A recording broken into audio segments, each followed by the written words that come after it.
अगर आपने मुन्ना भाई एमबीबीएस फिल्म देखी है तो आपको वो सीन ज़रूर याद होगा जिसमें मेडिकल कॉलेज में दाखिला पाने के लिए सिस्टम को धोखा देने की कोशिश की जाती है।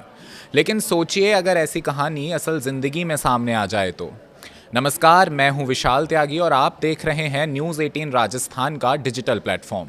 बिहार से सामने आया नीट री टेस्ट का मामला कुछ ऐसा ही दिखाई दे रहा है। यहां पुलिस ने एक ऐसे नेटवर्क का खुलासा करने का दावा किया है जिसमें मेडिकल और नर्सिंग के छात्र, परीक्षा प्रक्रिया से जुड़े कर्मचारी और कथित सॉल्वर शामिल थे।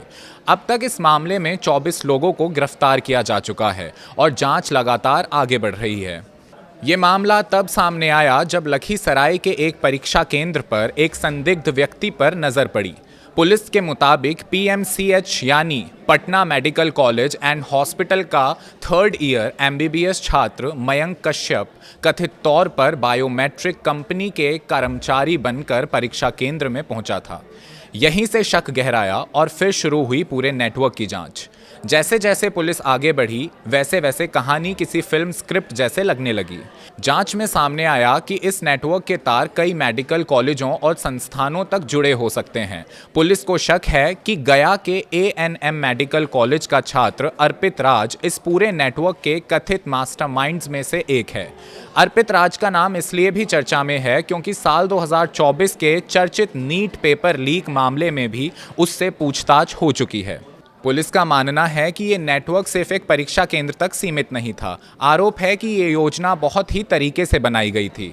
असली उम्मीदवारों की जगह पढ़ाई में तेज और प्रशिक्षित लोगों को परीक्षा में बैठने की तैयारी थी।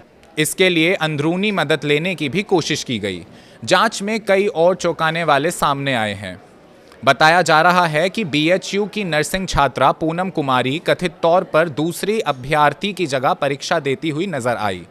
एम्स रायबरेली के छात्र सौरभ झा का नाम भी जांच में सामने आया है। दिल्ली के शहादरा मेडिकल कॉलेज से जुड़े इंटर्न अमन अग्रवाल को भी गिरफ्तार किया गया है। वहीं नालंदा मेडिकल कॉलेज के नर्सिंग छात्र संजीत और उसके भाई को भी पुलिस ने हिरासत में लिया है। लेकिन कहानी यहीं खत्म नहीं होती। इस मामले में सिर्फ छात्र ही नहीं बल्कि परीक्षा प्रक्रिया से जुड़े लोग भी जांच के दायरे में आ गए हैं।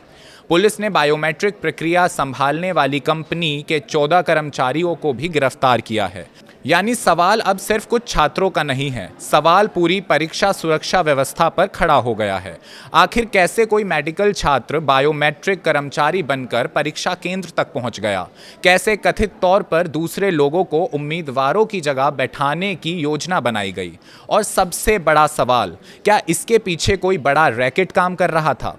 पुलिस का दावा है कि गिरोह ने परीक्षा प्रक्रिया में हेराफेरी करने के लिए अंदरूनी लोगों और सॉल्वर का इस्तेमाल करने की योजना बनाई थी। यानी जिन छात्रों ने सालों मेहनत करके डॉक्टर बनने का सपना देखा, उनके बीच कुछ लोग कथित तौर पर शॉर्टकट के जरिए सफलता हासिल करना चाहते थे।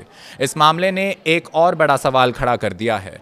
जब मेडिकल कॉलेजों ने परीक्षा के दौरान छात्रों को कैंपस छोड़ने के लिए मना किया था, तब कुछ छात्र लखीसराय तक कैसे पहुंच गए?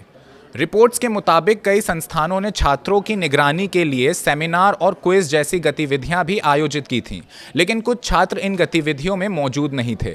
पुलिस का दावा है कि मयंक कश्यप कॉलेज से बीमारी का बहाना बनाकर निकला था और बाद में जांच के दौरान पकड़ा गया।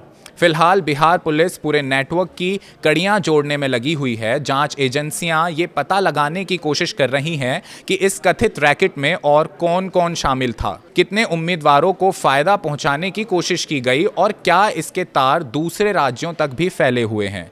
लेकिन इस पूरे मामले में सबसे दुखद बात यह है कि नीट जैसी परीक्षा लाखों छात्रों की मेहनत और सपनों से जुड़ी होती है। कोई छात्र सालों तक दिन रात पढ़ाई करता है, परिवार उम्मीदें लगाता है और फिर अगर कोई सिस्टम का धोखा देकर आगे बढ़ने की कोशिश करे तो ये सवाल सिर्फ कानून का नहीं बल्कि ईमानदारी का भी बन जाता है।